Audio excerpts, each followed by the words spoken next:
जय Hind. Welcome to विजय पथ education Palampur. आप सभी का एक बार फिर से आज की इस नई क्लास में हार्दिक स्वागत है। और आज क्लास 7th के साथ मैं आपसे मिल चुका हूं, जिसमें एक बार फिर से हिमाचल टेट के प्रीवियस ईयर क्वेश्चंस को हम डिस्कस करने वाले हैं। 2012 से लेके लगातार आने वाले 2024 तक लगभग 12 सालों के क्वेश्चन पेपर जो हैं उनके साइकोलॉजी के सेक्शंस को हम कवर कर रहे हैं, जिसमें क्लास 6 तक की आपकी जो वीडियोस हैं वो ऑलरेडी YouTube के ऊपर हमारे पेड कोर्सेज के ऊपर चली हुई हैं और आज क्लास 7 में आपके लिए लेके आया हूं। सो स्टार्ट करते हैं इस क्लास को। सबसे पहला क्वेश्चन यहाँ पे दिया गया है, व्यक्तित्व समायोजन के लिए किस चीज की सबसे ज्यादा जरूरी है, कौन सी चीज सबसे ज्यादा जिम्मेदार होती है समायोजन के लिए। समायोजन का यहाँ पे क्या बताया गया है कि पर्सनैलिटी एडजस्टमेंट अगर करनी है किसी पर्सन को तो सबसे ज्यादा जरूरी कौन सी चीज होती है। तो यहाँ पे क्वेश्चन यहाँ पे दिया गया है आपके ऑप्शंस में इड, उसके बाद है सुपर ईगो, फिर है ईगो और उसके बाद है अचेतना। ये क्वेश्चन 2018 में जो है वो पूछा गया है। सिगमंड फ्राइड की जो थ्योरी थी वहां से इस क्वेश्चन को निकाला गया है। 2018 के एग्जाम में पूछा गया था, जेबीटी के एग्जाम में। तो यहाँ पे इस क्वेश्चन का option number C super ego जो है वो बिल्कुल राइट आंसर यहाँ पे जो है वो रहेगा। सो हम प्रीवियस ईयर्स को ही डिस्कस कर रहे हैं, ज्यादा डिटेल में अभी मैं नहीं जाऊंगा क्योंकि क्वेश्चन काफी ज्यादा है और क्लास उस वजह से काफी लंबी आपकी हो सकती है। निम्न में से किसी व्यक्ति की नैतिकता वाली भुजा हम कहेंगे। तो देखिए, अगर आप ये सोच रहे हैं कि ये तो क्वेश्चन नहीं आते हैं किसी लेवल में, तो देखिए प्रीवियस ईयर के क्वेश्चन आप क्रॉस चेक जरूर कीजिएगा कि एचपी टेट जून 2019 में ये क्वेश्चन जो है वो पूछा जा चुका है पेपर में। तो किस व्यक्तित्व की नैतिकता वाली भुजा, यानी कि किसी व्यक्तित्व की नैतिकता वाली भुजा जो है वो कहेंगे मोरल आर्म ऑफ पर्सनैलिटी के नाम से किसे जाना जाता है, ये आपको यहाँ पे बताना है। तो इदम को, सुपर ईगो को, अहम को या फिर कॉन्शियसनेस को, तो ये आपको बताना है। सिगमंड फ्राइड की थ्योरी के कुछ इंपॉर्टेंट क्वेश्चन हम लेके चले हैं। तो सुपर ईगो को जो है वो क्या कहा जाता है, मोरल आर्म ऑफ पर्सनैलिटी, यानी कि सुपर ईगो जो है वो थ्योरी ऑफ मोरालिटी के ऊपर डिपेंड करती है, इसलिए इसको मोरल आर्म ऑफ पर्सनैलिटी के नाम से हम जानते हैं। नेक्स्ट क्वेश्चन रहेगा सुपर ईगो, जिसको परम अहम के नाम से जानते हैं। इदम यानी कि इड का पूर्ण विपरीत है। कौन सा कथन जो है वो बिल्कुल इससे अपोजिट है, ये आपको बताना है। सबसे पहला है सत्य, फिर असत्य आंशिक रूप से, या फिर बेतुका कथन है, यानी कि इस क्वेश्चन में कोई सेंस नहीं है। आपको बताना है कि ये जो सुपर ईगो है, ये जो सिगमंड फ्राइड की थ्योरी है सुपर ईगो और ईगो में जो रिलेशन है क्या वो पूरी तरह से अपोजिट है, ये आपको बताना है कि परम अहम इदम का क्या अपोजिट है या नहीं है। ये बात बिल्कुल सही है, गलत है, या फिर कुछ कुछ सही है कुछ कुछ गलत है, या फिर ये बेतुका क्वेश्चन की यहाँ पे बात की जा रही है। तो देखिए ऐसा क्वेश्चन पूछा जा चुका 2018 और 2016 के एग्जाम में। तो आपको बताना है क्या ये बात सही है कि गलत है। बिल्कुल सही है, क्योंकि जो सुपर ईगो है उसका ईगो के साथ कोई डायरेक्ट रिलेशन नहीं है, यानी कि बिल्कुल अपोजिट ऑर्डर में वो दोनों चीजें काम करते हैं। इसलिए ऑप्शन ए, ये दोनों स्टेटमेंट आपकी बिल्कुल सत्य है, जिसमें बताया गया कि परम अहम इदम का पूर्ण विपरीत है। तो बिल्कुल सही बातें कही गई, ऑप्शन ए इसका राइट आंसर रहेगा। नेक्स्ट क्वेश्चन, फ्राइड के अनुसार आक्रामक व्यवहार का संबंध निम्न में से किससे होता है, कि यानी कि फ्राइड ने बोला था कि जो एग्रेसिव बिहेवियर है वो किस चीज के साथ रिलेट करता है। यहाँ पे आपको बताना है फ्रस्ट्रेशन से, लाइफ इंस्टिंक्ट से, या फिर स्ट्रेस से, या फिर किसी की जैसे डेथ हो जाती है उस चीज से। तो एग्रेसिव नेचर किस पर्पस की वजह से आता है, तो एग्रेसिव नेचर का यहाँ पे जो कॉन्सेप्ट सिगमंड फ्राइड के अनुसार है, आपके अकॉर्डिंग कुछ और हो सकता है, मेरे अकॉर्डिंग कुछ और हो सकता है, जिस परिस्थिति में कोई पर्सन उसके अकॉर्डिंग कुछ और कॉन्सेप्ट हो सकता है। लेकिन अगर हम बात करें फ्राइड के अनुसार तो उसने क्या बताया था, मृत्यु मूल प्रवृत्ति। उसकी थ्योरी के अकॉर्डिंग ऑप्शन डी जो है वो राइट आंसर रहेगा, डेथ इंस्टिंक्ट्स, यानी कि 2014 में क्वेश्चन ये पूछा जा चुका है, इसलिए क्वेश्चन आपके लिए मोस्ट इंपॉर्टेंट रहेगा। Option D is the right answer. Next question, मनोविश्लेषणात्मक के अनुसार व्यवहार की उत्पत्ति का आधार है। आपको बताना है कि जो मनोविश्लेषणात्मक होते हैं, यानी कि जो साइको एनालिसिस होते हैं, उन्होंने बिहेवियर का जो मेन ओरिजिन है वो क्या माना है, क्या चीजें वो बिहेवियर के ओरिजिन से लेके चले हैं, किस मेन चीज को बेस जो है वो मान के चले। सबसे पहला है अचेतन प्रवृत्तियां, वातावरण, अधिगम या फिर सेल्फ। तो आपको क्वेश्चन के अकॉर्डिंग बताना है। लेटेस्ट क्वेश्चन है 2021 का, 13/11/2021 में क्वेश्चन पहले भी पूछा जा चुका है, 2023 में भी ये क्वेश्चन जो है वो रिपीट हुआ है। जो जो जानकारी हमें मिल पाई है हमने क्वेश्चन के साथ में अटैच उसको कर दिया कि क्वेश्चन कब आपसे पेपर में पूछा गया था। तो यहाँ पे मनोविश्लेषणात्मक के अनुसार व्यवहार की जो उत्पत्ति है उसमें सबसे ज्यादा जो रोल रहता है वो रहता है अनकॉन्शियसनेस टेंडेंसी का, अचेतन प्रवृत्तियों का, इसलिए option number A is the right answer. इन सभी क्वेश्चंस को हमने पेड क्लासेस में काफी अच्छे तरीके से डिटेल वे में डिस्कस किया है। अगर आप हमारा एचपीटेट आर्ट्स का कंप्लीट कोर्स अगर लेना चाहते हैं, काफी हैवी डिस्काउंट के ऊपर वो आपको दिया जा रहा है, क्योंकि सिर्फ 1 मंथ आपके पास बचा है। तो उस कोर्स को आप विद इन 500 रुपीज में जो है वो आप उसको परचेज कर सकते हैं। अभी हैवी डिस्काउंट है, इसके लिए आपको ऑफर के ऊपर चलाया गया है। नेक्स्ट क्वेश्चन है द इंटरप्रिटेशन ऑफ ड्रीम्स के लेखक कौन है। एक बुक है, तो आपको बताना है बुक किसके द्वारा लिखी गई है। फ्राइड ने लिखी है, स्किनर्स ने, रोजर्स ने या फिर वॉटसन ने। जेबी वॉटसन को बिहेवियरिज्म का फादर भी कहा जाता है। कॉन्सेप्ट ध्यान से सुनिएगा, बिहेवियर जो है वो अलग है, बिहेवियरिज्म अलग है। ये मैंने पेड क्लासेस में फर्स्ट क्लास में आपको मैंने ये बताया हुआ है पहले भी। तो इंटरप्रिटेशन ऑफ द ड्रीम्स, ये बुक जो है वो लिखी गई है फ्राइड के द्वारा। Option A is the right answer. और ये क्वेश्चन आपका 13/11/2021 में पूछा जा चुका है, प्रीवियस ईयर का क्वेश्चन है, मोस्ट इंपोर्टेंट आपके लिए रहेगा। Option A is the right answer. Next question है अहम डैश के नियम पर कार्य करता है, यानी कि एक इड है, एक ईगो है और एक सुपर ईगो है। 3 कॉन्सेप्ट दिए गए थे सिगमंड फ्राइड के द्वारा।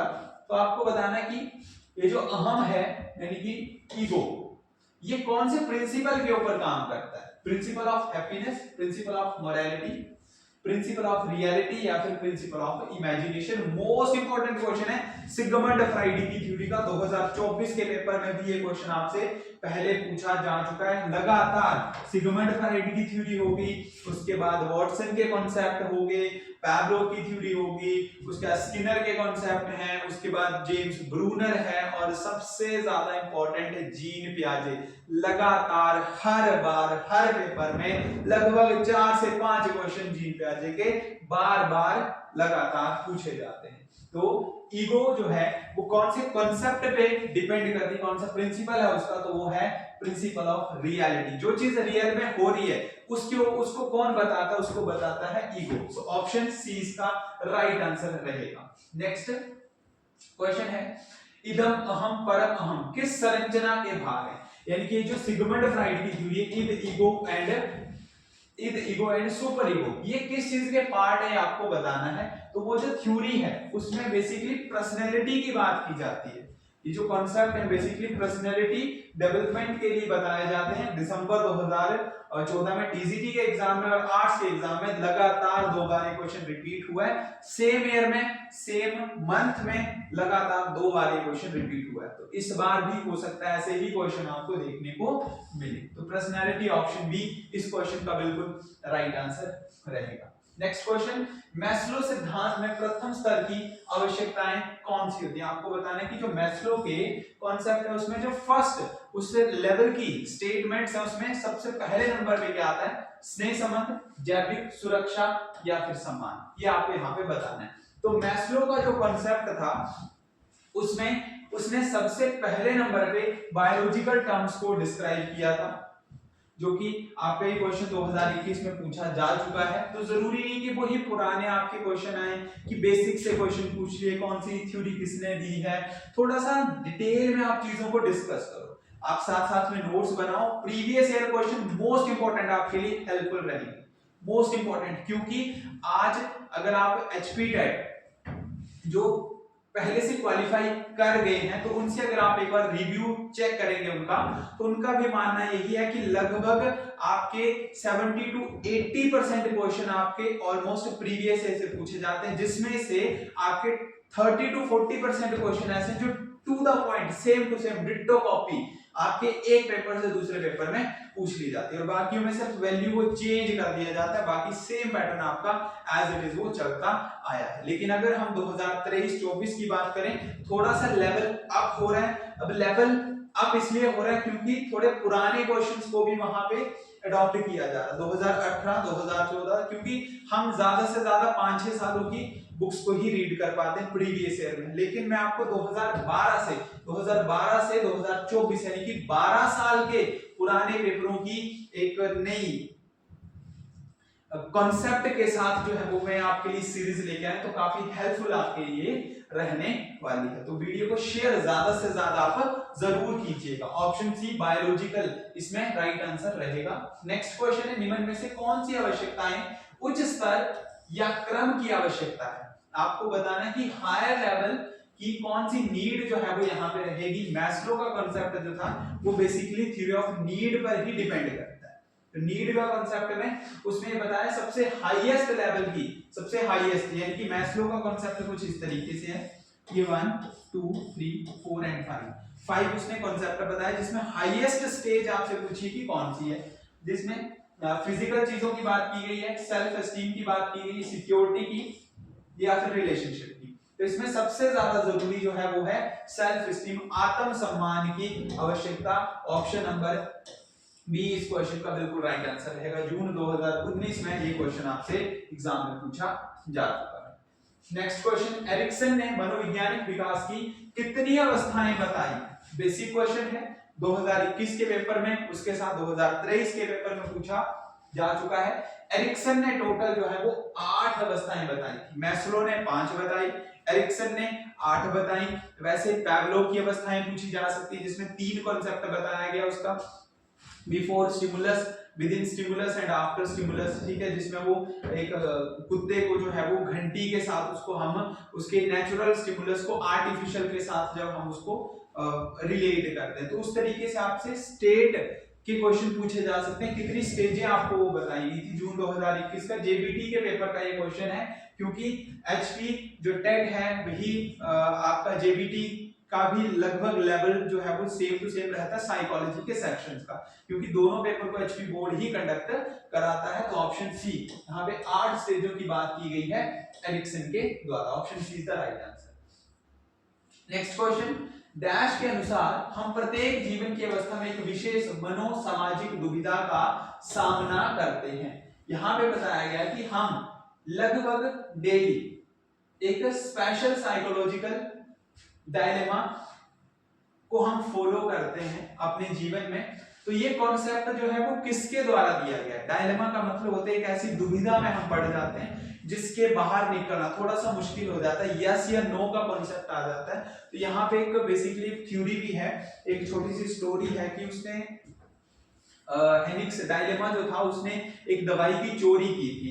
उसकी जो वाइफ थी उसको दवाई की सबसे ज्यादा नीड थी, लेकिन वो सोसाइटी के अकॉर्डिंग वो चीज गलत है, चोरी करना गलत है, लेकिन अगर वो दवाई चोरी नहीं करता तो उसकी वाइफ की डेथ हो जाती। तो कुछ लोगों के द्वारा वो सही भी है कि उसने दवाई को चोरी किया, उसने अपनी वाइफ की जान को बचा लिया। तो कुछ सोसाइटी के लोगों के द्वारा वो बातें सही हैं, कुछ गलत हैं। तो वही सेम क्वेश्चन यहाँ पे बताया गया कि जब हम डायलेमा का सामना करते हैं, ऐसी सिचुएशंस का सामना करते हैं, यस या नो की कंडीशन, कुछ सही कुछ गलत, ये कॉन्सेप्ट किसने दिया था? ये एरिक्सन ने दिया था, जिसमें टोटल 8 स्टेजों की बात की गई। 2013 और 2021 में क्वेश्चन रिपीट हुआ है, आप देख सकते हैं लगातार 8 सालों के बाद क्वेश्चन रिपीट हुआ है। तो 2012 से 2024 तक के क्वेश्चन मैं आपको करा रहा हूं ताकि कहीं से भी आपकी तैयारी में कोई कमी ना रह पाए। नेक्स्ट क्वेश्चन, ये सिद्धांत कि हम सभी अपने संपूर्ण जीवन काल में विकासात्मक चुनौतियों का सामना करते हैं, ये किसने प्रतिपादित किया था? किसने ये बताया था कि हम अपने पूरे जीवन में कोई ना कोई दुविधाओं का सामना करते हैं? सेम प्रीवियस का ही क्वेश्चन है ये आपका, सेम टू सेम, क्योंकि यहाँ पे भी चीज वही बताएगी कि हम कुछ ना कुछ दुविधा का क्या करते हैं, सामना करते हैं। कोई ना कोई प्रॉब्लम्स डे टू डे हमारे लाइफ में आती रहती है, जिसमें यस या नो की कंडीशन में हम फंस जाते हैं। तो वही ये सेम चीज किसने बताई थी, एरिक्सन ने बताई थी। देख सकते हैं ऐसा क्वेश्चन 2016 में पूछा जा चुका। तो लगातार 3 बार ये क्वेश्चन आया है, लेकिन स्टेटमेंट को थोड़ा सा चेंज किया है। नेक्स्ट, किस आधार पर एरिक्सन की अवस्थाओं का वर्गीकरण किया गया है? तो किस चीज के अकॉर्डिंग जो है उनको उन स्टेजों को, जो 8 स्टेजें बताई गई हैं एरिक्सन की, 1 2 3 4 कुछ इस तरीके से जो स्टेज है, उनमें किस लेवल के अकॉर्डिंग उनको सेट किया? क्या मोरालिटी है, हैप्पीनेस है, सोशल है, या फिर रीजनिंग है, डिफेंसिव रिएक्शन है, सामाजिक, यहाँ पे सोशल कॉन्फ्लिक्ट की बात की गई, बायोलॉजिकल की बात की गई है। तो हमें सोसाइटी के साथ रिलेट करवाया गया। एरिक्सन ने बेसिकली सोसाइटी के साथ रिलेट कराया, इसलिए social conflict. Option number C जो है वो यहाँ पे राइट आंसर रहेगा। एचपीटेट 2018 में ये क्वेश्चन पहले भी पूछा जा चुका है। एरिक्सन की टोटल 8 स्टेजें जो थी वो बनाई गई थी। एरिक्सन का किशोरों के लिए विकासात्मक कार्य क्या है? किशोरों के लिए क्या उनकी आइडेंटिफिकेशन उनको बनानी है? क्या कोई इनिशिएटिव लेना, कोई पहल करनी है, क्लोजनेस लेके आनी है, बिल्कुल दोस्ती वाली चीजें, या फिर एंटरप्राइजिंग, कोई बिजनेस की बात वहां पे की गई है। तो बेसिकली एरिक्सन ने जो एडोलेसेंट्स हैं, यानी कि 18 साल से कम उन लोगों के लिए बेसिकली कहा है कि आप अपनी क्या बनाइए, आइडेंटिटी बनाइए, आप सोसाइटी में अच्छा काम कीजिए, लोग आपको जाने, आपकी आइडेंटिटी वहां से क्या हो, प्रमोट हो। तो ये कॉन्सेप्ट इसने बताया था। यहाँ पे एचपीटेट 2021 में ये क्वेश्चन जो है वो पूछा जा चुका है। नेक्स्ट क्वेश्चन यहाँ पे रहेगा, व्यक्तित्व मापन की प्रमुख प्रक्षेपी विधि कौन सी नहीं है? कौन सा ये मेथड नहीं है? 2024 में भी क्वेश्चन पूछा गया था। नॉन प्रोजेक्टिव मेथड की बात की गई है, non projective method of personality measurement. तो ये इसमें बताया गया अनुसूची, प्रश्नावली, साक्षात्कार या फिर रचनात्मक मूल्यांकन विधि। इसका ऑप्शन नंबर डी, रचनात्मक मूल्यांकन विधि इसका राइट आंसर रहेगा। 2017 के एग्जाम में ये क्वेश्चन पूछा जा चुका है। नेक्स्ट क्वेश्चन है, projection method are used to estimate.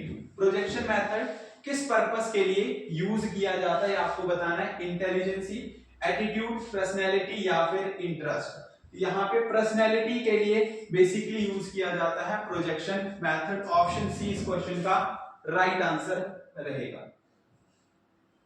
Next question है, व्यक्तित्व के 16 पीएफ, यानी कि 16 पीएफ एक स्केल है जिसको पर्सनैलिटी फैक्टर के नाम से हम जानते हैं। ये किस पर्सन ने दिया था? ये जून 2024 में भी ये क्वेश्चन आपके पेपर में पूछा जा चुका है। तो कैटल के द्वारा ये कॉन्सेप्ट दिया गया था। कैटल ने ये कॉन्सेप्ट दिया था जिसमें 16 पीएफ की बात कही गई थी 2021 के साथ साथ 2024 में भी ये क्वेश्चन पूछा जा चुका है। ऑप्शन सी इसका राइट आंसर रहेगा। सो ये आज की क्लास के हमारे कुछ इंपॉर्टेंट क्वेश्चन थे। सो साथ साथ में आप नोट्स बनाइए, तैयारी को और बेहतर बनाइए। जल्दी ही नेक्स्ट क्लास के साथ में आपसे जुड़ूंगा। तब तक के लिए जय हिंद, जय भारत।